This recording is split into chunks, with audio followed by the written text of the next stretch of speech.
Hello students, आज हम बात करेंगे समाजशास्त्र में समाज की अवधारणा का।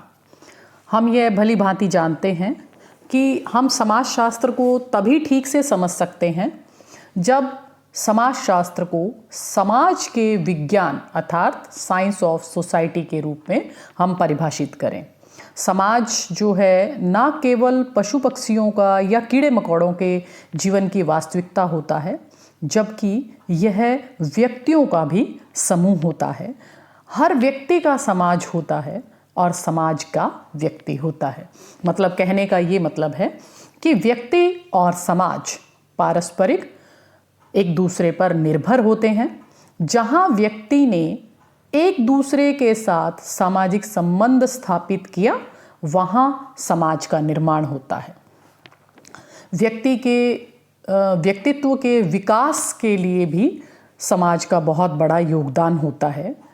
अगर हम सामान्य बोलचाल की भाषा में कहें कि समाज क्या होता है, तो हम क्या कहेंगे कि समाज जो है वो व्यक्तियों का एक समूह होता है।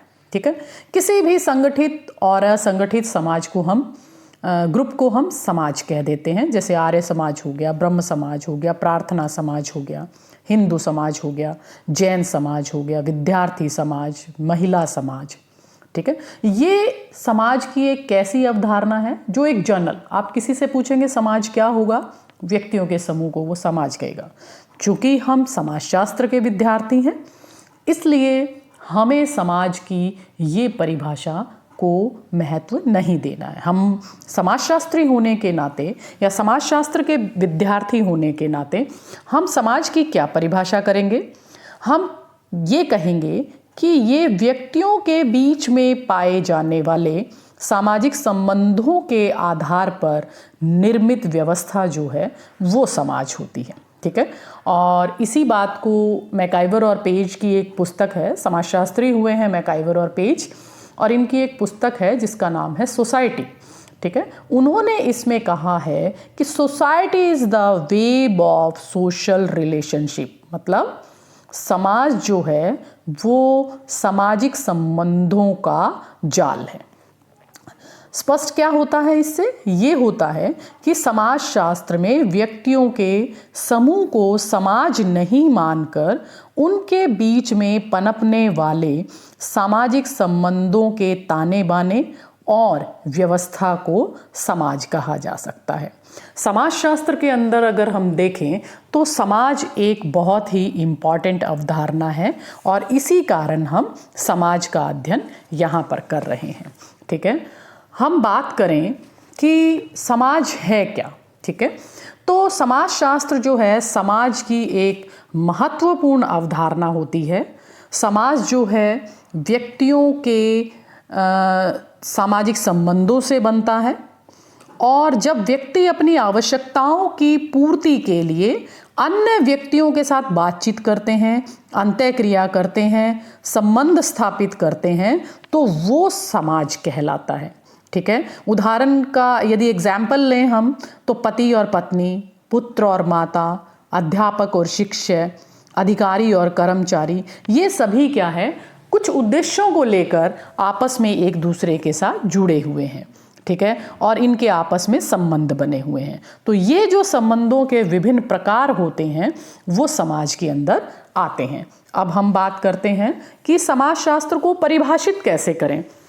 तो यहाँ पर कुछ समाजशास्त्रियों ने अपनी परिभाषाएं दी हैं, जिसमें पहले अपन बात कर चुके हैं कि मैकाइवर पेज ने कहा है कि समाज सामाजिक संबंधों का जाल है। ठीक है, ऐसे ही हम बात करें गिडिंग्स के अनुसार, गिडिंग्स की एक पुस्तक थी प्रिंसिपल ऑफ सोशियोलॉजी, इसमें इन्होंने बताया है कि समाज स्वयं एक संघ है, संगठन है, औपचारिक संबंधों का योग है जिसमें परस्पर संबंध रखने वाले व्यक्ति एक दूसरे के साथ संगठित होकर रहते हैं।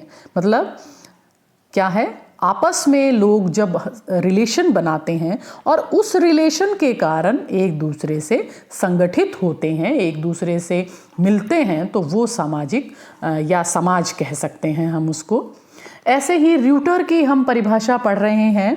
र्यूटर ने क्या लिखा है कि समाज एक अमूर्त अवधारणा है जो एक समूह के सदस्यों के बीच पाए जाने वाले पारस्परिक संबंधों की संपूर्णता का बोध कराती है। मतलब अमूर्त अवधारणा से मतलब क्या है?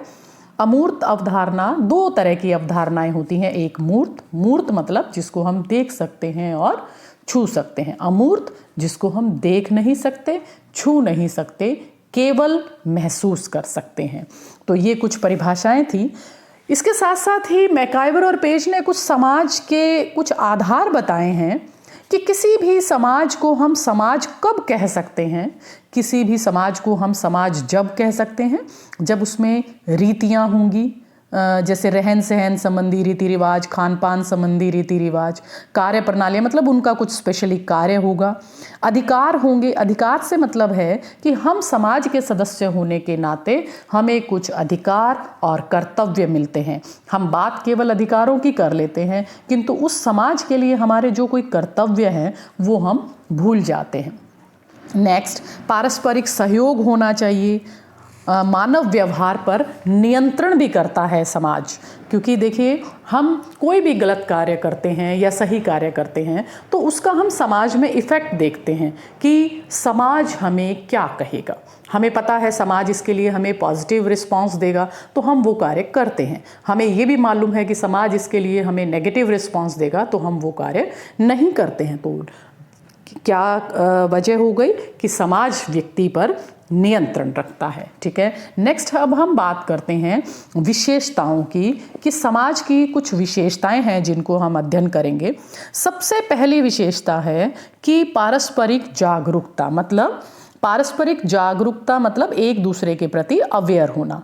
अब इसके अभाव में ना तो हम सामाजिक संबंध बना सकते हैं और ना ही हम समाज बना सकते हैं। ठीक है, कुछ चीज़ें ऐसी होती हैं, जैसे संबंध दो प्रकार के होते हैं, सामाजिक और भौतिक। सामाजिक रिलेशन कैसे? हमारा मम्मी का बेटी से, बेटे से, पति का पत्नी से, भाई का बहन से, रिश्तेदारी में एक दूसरे से रिलेशन, वो हमारे सामाजिक संबंध होते हैं। भौतिक संबंध कौन से होते हैं?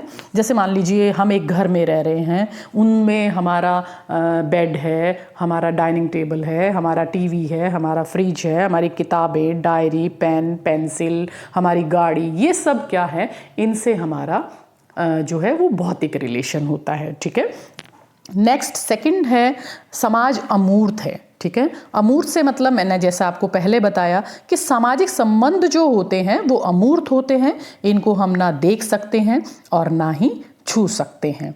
नेक्स्ट हम बात करते हैं कि समाज में विभिन्नता और समानता दोनों पाई जाती है, क्योंकि हम ऐसे किसी भी समाज की कल्पना नहीं कर सकते जो या तो सभी लोग एक जैसे होंगे या सारे लोग एक जैसे नहीं होंगे। मतलब किसी भी समाज को बनने के लिए एक दूसरे से लेन देन, पारस्परिक आदान प्रदान, ये सब चीज़ें जो है वो होंगी। जैसे मान लीजिए हम कहें मैडम भिन्नता कैसे हो सकती है? भिन्नता के अभाव में जैसे मान लीजिए यूँ कह दीजिए लिंग के आधार पर भेदभाव है। यदि हम सोचे पूरा समाज पुरुषों से बन जाएगा तो समाज बन जाएगा? नहीं। यदि हम कहें पूरा समाज महिलाओं से बन जाएगा तो समाज बन सकता है? नहीं। तो समाज के अंदर पुरुष और स्त्री दोनों होने आवश्यक होते। तो ये भिन्नता हो गई। ठीक है, इसके अलावा बहुत सारी समानताएं भी हमारे अंदर होती हैं। हमारे मित्र होते हैं, एक जैसे व्यवहार के होते हैं, हमारे परिवार में हम एक जैसे लोग रहते हैं, तो समानता और भिन्नता होनी आवश्यक है। नेक्स्ट इसका पॉइंट इसी से मिलता जुलता कि समाज में सहयोग और संघर्ष दोनों जरूरी है। सहयोग और संघर्ष से मतलब है कि समाज जो है वो सार्वभौमिक प्रक्रियाओं के रूप में पाए जाते हैं। सरल हो या आदिम समाज हो, दोनों के अंदर जो है सहयोग भी होता है और संघर्ष भी होता है। यदि सारे ही सहयोग करें तो फिर असहयोग नहीं हो पाएगा। ठीक है, तो हमें संघर्ष और सहयोग दोनों की आवश्यकता होती है। नेक्स्ट इसमें दिया है कि समाज परस्पर निर्भरता पर आधारित है। समाज क्या होता है? निर्भरता से मतलब है कि एक दूसरे पर निर्भर होते हैं। वास्तव में मानव जीवन की सभ्यता और उन्नति का प्रमुख आधार है निर्भरता। मनुष्य को अपने शारीरिक, राजनीतिक, आर्थिक आवश्यकताओं की पूर्ति के लिए और संबंध बनाने के लिए एक दूसरे पर निर्भर रहना बहुत आवश्यक है। नेक्स्ट इसमें दिया है कि परिवर्तनशीलता। देखिए, हमें ये मालूम है कि परिवर्तन जो है समाज की एक महत्वपूर्ण प्रक्रिया है। हर समाज में परिवर्तन होता है, हर व्यक्ति में परिवर्तन होता है, हर देश में परिवर्तन होता है। तो बहुत से ऐसे कारण होते हैं जिनसे समाज में परिवर्तन आता है। ठीक है, आप जैसे आज हैं वैसे पहले नहीं थे और वैसे आगे नहीं होंगे।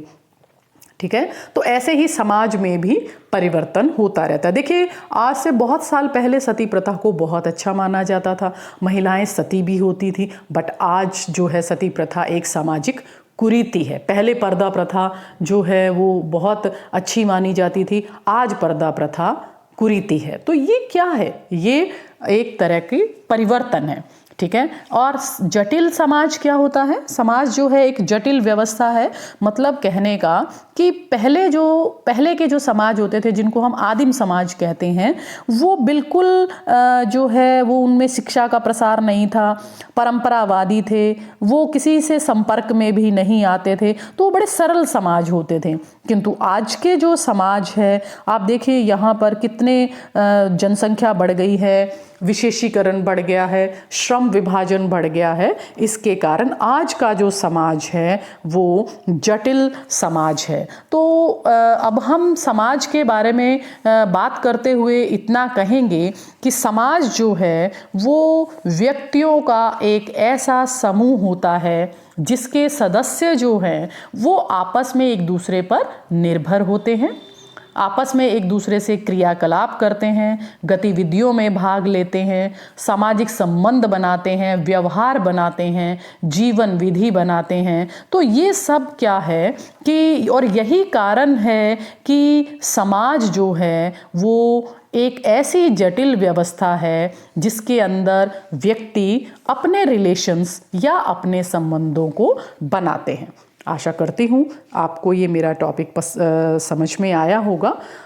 अगर आपको समझ में नहीं आया है तो आप मेरे YouTube के कमेंट बॉक्स में इसके क्वेश्चंस लिखकर मुझे भेज सकते हैं, मैं आपको इसका जवाब दूंगी। और अगर आपको समझ में आ गया है तो आप इसको शेयर करिए, आप इसको लाइक करिए और आप इसको फॉलो करिए, ताकि और मेरा YouTube चैनल है उसको आप सब्सक्राइब करें, और ताकि मेरे जो नेक्स्ट वीडियोज़ हैं वो आप तक आसानी से पहुंच जाए। Thank you.